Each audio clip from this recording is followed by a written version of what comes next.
കഴിഞ്ഞ ക്ലാസ്സിൽ നമ്മൾ formal solution of central force മോഷനാണ് പറഞ്ഞത്. ഇനി ആ ഒരു സൊല്യൂഷൻ നമ്മൾ റിയൽ പ്രോബ്ലത്തിൽ അപ്ലൈ ചെയ്യുകയാണെന്നുണ്ടെങ്കിൽ നമുക്ക് we have to find the position vector of m1 and m2 relative to r. നമ്മൾ ഓൾറെഡി കണ്ടുവച്ചതാണ്. And we have to evaluate angular momentum and energy. ഇത്രയും കാര്യങ്ങൾ കിട്ടിക്കഴിഞ്ഞാലാണ് നമുക്ക് ഈ ഒരു റിയൽ പ്രോബ്ലത്തിന് നമുക്ക് സൊല്യൂഷൻ, അതായത് ഇപ്പം നമ്മൾ പറഞ്ഞ ആ ഒരു സൊല്യൂഷൻ നമ്മൾ റിയൽ പ്രോബ്ലംസ് വരുന്ന സമയത്ത് നമുക്ക് അപ്ലൈ ചെയ്യാൻ പറ്റുള്ളൂ. And we have derived the position vectors of m1 and m2 relative to centre of mass as r1 dash. അതായത് r1 എന്ന് പറയുന്നത് it is the position vector of mass m1 relative to origin we consider. നമ്മൾ consider ചെയ്ത ഒറിജിനിൽ നിന്ന് m1ലേക്കുള്ള position vector ആയിരുന്നു r1.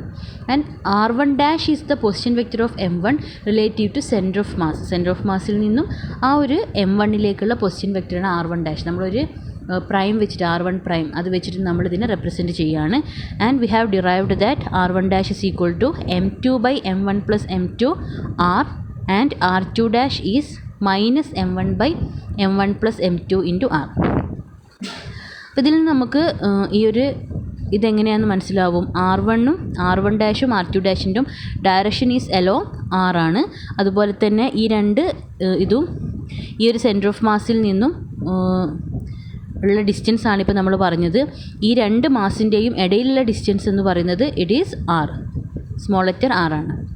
ഇനി നമ്മൾ if you are considering problems like motion of a planet around the sun. അപ്പം ഇങ്ങനെയുള്ള കേസുകളിൽ ഇതിൽ നമുക്കറിയാം സണ്ണും പ്ലാനറ്റും നോക്കുന്ന സമയത്ത് ഒരു പാർട്ടിക്കിളിൻ്റെ മാസ് മറ്റേ പാർട്ടിക്കിളിനേക്കാളും വളരെ കൂടുതലാണ്. അതായത് masses of the particles are very different.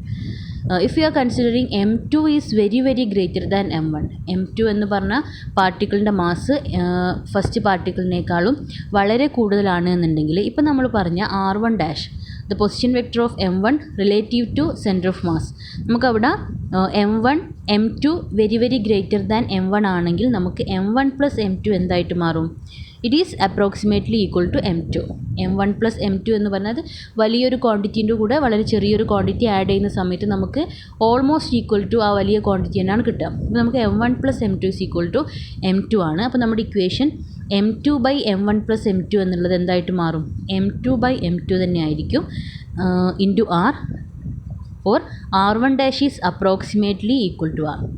r1 dash എന്ന് പറയുന്നത് it is approximately equal to r.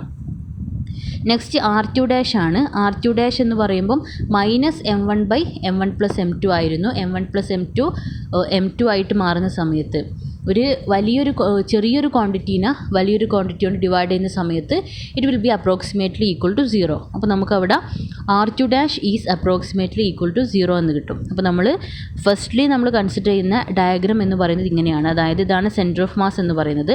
ഈ സെൻറ്റർ ഓഫ് മാസിൽ നിന്നും r2 ഡാഷിലാണ് m2 എന്ന പാർട്ടിക്കിൾ ഉള്ളത്. r1 ഡാഷ് ഡിസ്റ്റൻസിലാണ് m1 ഉള്ളത്. m2ൻ്റെ m1ൻ്റെ ഇടയിലുള്ള ഡിസ്റ്റൻസ് ആണ് r എന്ന് പറയുന്നത്. ഇനി നമുക്കിവിടെ കിട്ടി ഈ r1 dash approximately equal to r ആവുകയാണ്. r2 dash is approximate equal to 0 ആണ്. അങ്ങനെ വരുന്ന സമയത്ത് ഈ സെൻറ്റർ ഓഫ് മാസ്, അതായത് ഈ ഒരു ഡിസ്റ്റൻസ് 0 ആവും, ഈ ഒരു ഡിസ്റ്റൻസ് ഇതിന് ഈക്വൽ ആവുക എന്ന് പറഞ്ഞു കഴിഞ്ഞാൽ ഇറ്റ് വിൽ ബി ലൈക്ക് എങ്ങനെയായിരിക്കും? m2 എന്ന് പറഞ്ഞ മാസ് എവിടെയാണോ അവിടെ ആയിരിക്കും ഈ ഒരു സെൻറ്റർ ഓഫ് മാസ് ഉണ്ടാവുക. അതിൽ നിന്നും m1ലേക്കുള്ള ഡിസ്റ്റൻസ് ആണ് r1 ഡാഷ്. അതിപ്പോൾ എന്തായിട്ട് മാറി? r ആയിട്ട് മാറി. ഇപ്പോൾ ഇതിപ്പോൾ എങ്ങനെ ഉണ്ടാവും? m2 എവിടെയാണോ, അതായത് ഹയസ്റ്റ് മാസ് ലാർജസ്റ്റ് മാസ് എവിടെയാണോ ഉള്ളത് അവിടെയായിരിക്കും സെൻറ്റർ ഓഫ് മാസ് സിറ്റുവേറ്റ് ചെയ്യുക. ഇനി നമുക്ക് കൂടുതൽ എക്സാമ്പിൾസിലൂടെ നമുക്കിത് മനസ്സിലാക്കാം. ഇനി നമ്മൾ നേരത്തെ പറഞ്ഞു റെഡ്യൂസ്ഡ് മാസ് എന്ന് പറഞ്ഞൊരു കൺസെപ്റ്റ് പറഞ്ഞിട്ടുണ്ട്.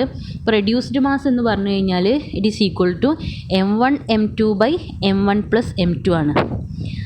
m1 m2 by m1 plus m2ൽ m1 പ്ലസ് m2ന് we have m2. m1 plus m2 എന്ന് പറയുന്നത് m2 ആണ്.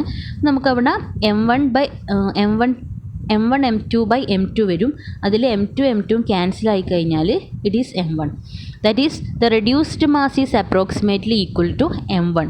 സ്മോളസ്റ്റ് മാസിന് ഈക്വൽ ആയിരിക്കും. റെഡ്യൂസ്ഡ് മാസ് എന്ന് പറയുന്നത് it is approximately equal to smallest mass. ഇനി നമ്മുടെ സെൻറ്റർ ഓഫ് മാസ് എവിടെയാണ്, എവിടെയാണ് സിറ്റുവേറ്റ് ചെയ്യുക എന്നുള്ളത് we have to find the position vector of centre of mass relative to the origin. അപ്പോൾ നമ്മളിവിടെ നമ്മൾ ഫസ്റ്റ് കൺസിഡർ ചെയ്ത ഒരു ഫിഗർ നിങ്ങൾക്ക് ഓർമ്മ ഉണ്ടാവുമെന്ന് വിചാരിക്കുന്നു. അതാണ് നമ്മൾ കൺസിഡർ ചെയ്ത ഒറിജിൻ ഇതാണ് എന്നുണ്ടെങ്കിൽ ഇതിൽ നിന്നും M1ലേക്കുള്ള ഡിസ്റ്റൻസ്, ആണ് R1 എന്ന് പറയുന്നത്, M2ലേക്കുള്ളതാണ് R2. അപ്പോൾ നമ്മൾ ഫസ്റ്റ് കൺസിഡർ ചെയ്യുമ്പോൾ സെൻറ്റർ ഓഫ് മാസ് ഇവിടെയായിരുന്നു, അതിലേക്കുള്ള ഡിസ്റ്റൻസ് ആണ് ക്യാപിറ്റൽ R എന്ന് പറയുന്നത്. If we are find the position vector of centre of mass R നമ്മൾ കാണുകയാണെന്നുണ്ടെങ്കിൽ നമുക്കറിയാം R is equal to M1 R1 plus M2 R2 by M1 M2 ആണ്. ഇതിൽ നമുക്ക് M1 M2ന് we can substitute M2. First term എന്തായിട്ട് മാറും? M1 by M2 into R1 plus M2 by M2 into R2 ആണ്. M1 by M2 എന്ന് പറയുന്നത് it is approximately equal to 0. അതുകൊണ്ട് തന്നെ ഈ ഒരു ടേം 0 ആയിട്ട് മാറും. ഈ ഒരു ടേമിൽ ഇത് 1 ആവും. And R is equal to R2. R2ന് ഈക്വൽ ആവുക എന്ന് പറഞ്ഞു കഴിഞ്ഞാൽ സെൻറ്റർ ഓഫ് മാസ് എവിടെയാണ് ഉണ്ടാവുക? ഇവിടെയാണ് ഉണ്ടാവുക. അപ്പോൾ ഇതിൽ നിന്ന് മനസ്സിലാക്കേണ്ടത് എന്താണെന്ന് വെച്ച് കഴിഞ്ഞാൽ നമ്മൾ കൺസിഡർ ചെയ്യുന്ന മാസസ് തമ്മിലുള്ള ഡിഫറൻസ് എന്ന് പറയുന്നത് വളരെ കൂടുതലാണെങ്കിൽ, അതായത് ഒരു പാർട്ടിക്കിളിൻ്റെ മാസ് മറ്റേ പാർട്ടിക്കിളിനേക്കാളും വളരെ കൂടുതലാണ് എന്നുണ്ടെങ്കിൽ reduced mass it is equal to the smallest mass and the center of mass is situated at M2. Centre of mass situate ചെയ്യുന്നത് ഇറ്റ് ഈസ് അറ്റ് M2. അതാ ഇപ്പം നമ്മളിവിടെ കൺസിഡർ ചെയ്യുമ്പം എപ്പോഴും ഇങ്ങനെയുള്ള പ്രോബ്ലത്തിൽ നമ്മൾ അതിൻ്റെ സെൻറ്റർ ഓഫ് മാസ് കൂടുതലുള്ള ഒന്നിനേക്കാൾ മറ്റേത് കൂടുതലാവുന്ന കേസിൽ നമ്മൾ ഈ ലാർജസ്റ്റ് മാസിനെ നമ്മൾ അവിടെയാണ് ഫിക്സ് ചെയ്ത് വെച്ചിട്ട് അവിടെ നമ്മൾ ഒറിജിൻ കൺസിഡർ ചെയ്യുക. അങ്ങനെയാണ് നമ്മൾ ഈ ഒരു പ്രോബ്ലം, അതായത് ആക്ച്വലി ഇപ്പോൾ നമ്മൾ കൺസിഡർ ചെയ്തൊരു പ്രോബ്ലം 2 ബോഡി പ്രോബ്ലം ആയിരുന്നെങ്കിൽ കൂടെ അത് എന്തായിട്ട് മാറുകയാണ് ചെയ്യുന്നത്? It is equivalent to 1 particle problem. ഈ ഒരു 2 particle problem actually 1 particle problem ആയിട്ട് മാറുകയാണ് ചെയ്തത്. ഇനി നമ്മൾ ഈ ഒരു 1 പാർട്ടിക്കിൾ പ്രോബ്ലത്തിൻ്റെ ആംഗുലാർ മൊമെൻറ്റും അതുപോലെ തന്നെ 2 പാർട്ടിക്കിൾ പ്രോബ്ലത്തിൻ്റെ ആംഗുലാർ മൊമെൻറ്റും ടോട്ടൽ ആംഗുലാർ മൊമെൻറ്റും കൂടെ കണ്ടു കഴിഞ്ഞാൽ രണ്ടും സെയിം ആണോ എന്ന് നമുക്കറിയണം. നമ്മൾ പറഞ്ഞു 2 പാർട്ടിക്കിൾ പ്രോബ്ലം ആണെങ്കിലും it is equivalent to 1 particle problem ആണെന്ന് പറഞ്ഞു. അപ്പോൾ രണ്ടിൻ്റെയും ആംഗുലാർ മൊമെൻറ്റും അതുപോലെ തന്നെ എനർജിയും കണ്ടിട്ട് കമ്പയർ ചെയ്ത് നോക്കണം രണ്ടും ഈക്വൽ ആണോ എന്നുള്ളത്. അപ്പോൾ നമ്മൾ 1 പാർട്ടിക്കിൾ പ്രോബ്ലം കാണുന്ന സമയത്ത് അവിടെ നമ്മൾ കൺസിഡർ ചെയ്യുന്നത് അതിൻ്റെ രണ്ടിൻ്റെയും ഇടയിലുള്ള ഡിസ്റ്റൻസ് പൊസിഷൻ വെക്ടറായിട്ട് നമ്മൾ കൺസിഡർ ചെയ്യുന്നത് R ആണ്. അതുപോലെ തന്നെ മാസ് എന്ന് പറയുന്നത് റെഡ്യൂസ്ഡ് മാസ് ആണ് കൺസിഡർ ചെയ്യുക. അപ്പോൾ അതിൻ്റെ ആംഗുലാർ മൊമെൻറ്റം എന്ന് പറയുന്നത് R ക്രോസ് MV ആണ്, R ക്രോസ് P ആണ്. Pക്ക് MV കൊടുക്കുമ്പോൾ R ക്രോസ് MV അല്ലെങ്കിൽ R ക്രോസ് മ്യൂ V എന്ന് വരും.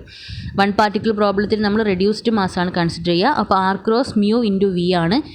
ഓർ മ്യൂ മാസ് എന്ന് പറയുന്ന കോൺസ്റ്റൻ്റ് ആണ്, നമുക്കത് പുറത്തേക്ക് എടുക്കാം. Mu into R cross V എന്ന് വരും. ഇനി we have to show that the total angular momentum of M1 and M2 it is equal to the angular momentum of the 1 particle problem. അപ്പോൾ ഇവിടെ നമുക്ക് L എന്ന് പറയുന്നത് LCക്ക് ഈക്വൽ ആണ് നമുക്ക് പ്രൂവ് ചെയ്യണം. Where LC is the total angular momentum of the particles M1 and M2. M1ൻ്റെയും M2ൻ്റെയും ആംഗുലാർ മൊമെൻറ്റം ആണ് LC എന്ന് പറയുന്നത്. അപ്പോൾ നമുക്ക് LC കാണാം.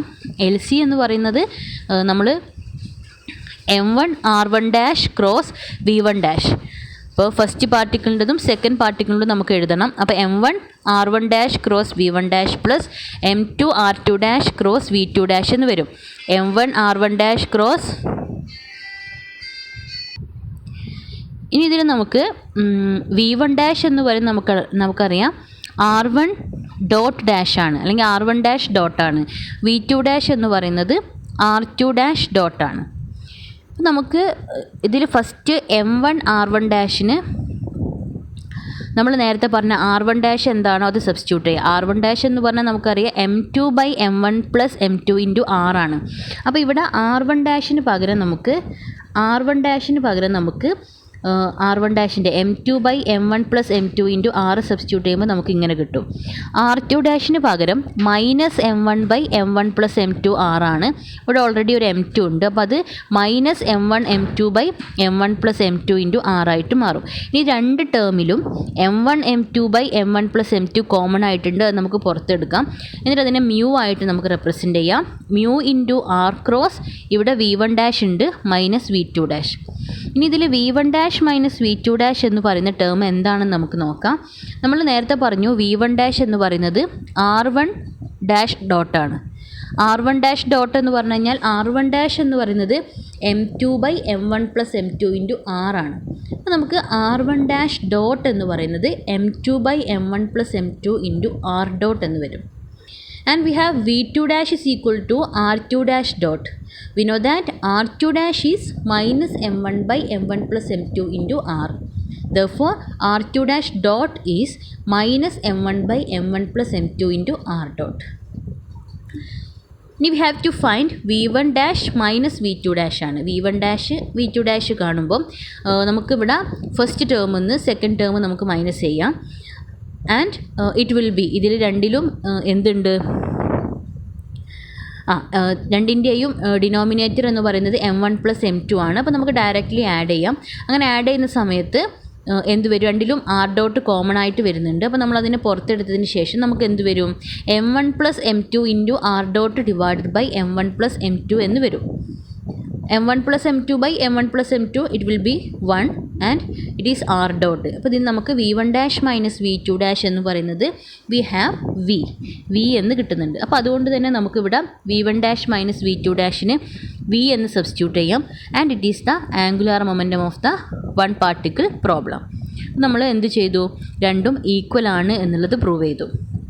വൺ പാർട്ടിക്കിൾ പ്രോബ്ലത്തിൻ്റെ ആംഗുലാർ മൊമെൻറ്റും അതുപോലെ തന്നെ angular momentum of the particles M1 and M2 relative to centre of mass, അത് രണ്ടും ഈക്വൽ ആണ് എന്ന് നമ്മൾ പ്രൂവ് ചെയ്തു. ഇനി next we have to find the energy. We know that total energy is ½ mv² + u ആണ്. ഇവിടെ രണ്ട് പാർട്ടിക്കിൾ ഉള്ളത് കൊണ്ട് തന്നെ നമുക്ക് M1 ഉം M2 ഉം കൺസിഡർ ചെയ്യണം. And the kinetic energy for particle M1 ½ M1 V1 dot V1 വരും. Second പാർട്ടിക്കിളുള്ളത് ½ M2 V2 dot V2 വരും പ്ലസ് u എന്ന് വരും. And we have to find first വണ്ണിൽ M1 × V1 എന്ന് പറഞ്ഞൊരു ടേം ഉണ്ട്.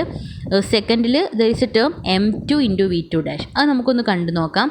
അപ്പോൾ M1 × V1 എന്ന് പറയുന്നത് നമ്മൾ ഓൾറെഡി ഇവിടെ V1 കണ്ടിട്ടുണ്ട്. അതിനെ നമ്മൾ M1 കൊണ്ട് മൾട്ടിപ്ലൈ ചെയ്യുമ്പം it will B M1 M2/M1 + M2 × R dot. And this term is the reduced mass.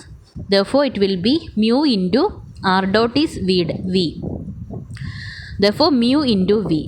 ഇനി next M2 V2 is -M1 M2/M1 + M2 and it is -mu V. ഇത് രണ്ടും നമ്മൾ എനർജിയുടെ ഇക്വേഷനിൽ കൊടുക്കാം. അപ്പോൾ എനർജിയിൽ M1 V1 dot V1 ആയിരുന്നു. അതിൽ M1 V1 പകരം നമുക്ക് mu × V എന്ന് സബ്സ്റ്റിറ്റ്യൂട്ട് ചെയ്യാം. M2 V2 പകരം നമുക്ക് -mu V എന്ന് സബ്സ്റ്റിറ്റ്യൂട്ട് ചെയ്യാം. ഈ രണ്ട് ടേമിലും 1/2 അല്ലെങ്കിൽ ½ mu V എന്ന് പറഞ്ഞ ടേം ഉണ്ട്, അത് പുറത്തെടുക്കാം. ഡോട്ട് ഇവിടെ V1 ഉണ്ട് -V2. അപ്പോൾ നമുക്ക് ½ mu V dot V1 -V2 എന്ന് വരും പ്ലസ് u ഇവിടെ V1 -V2 എന്ന് പറയുന്നത് ഇറ്റ് ഈസ് V.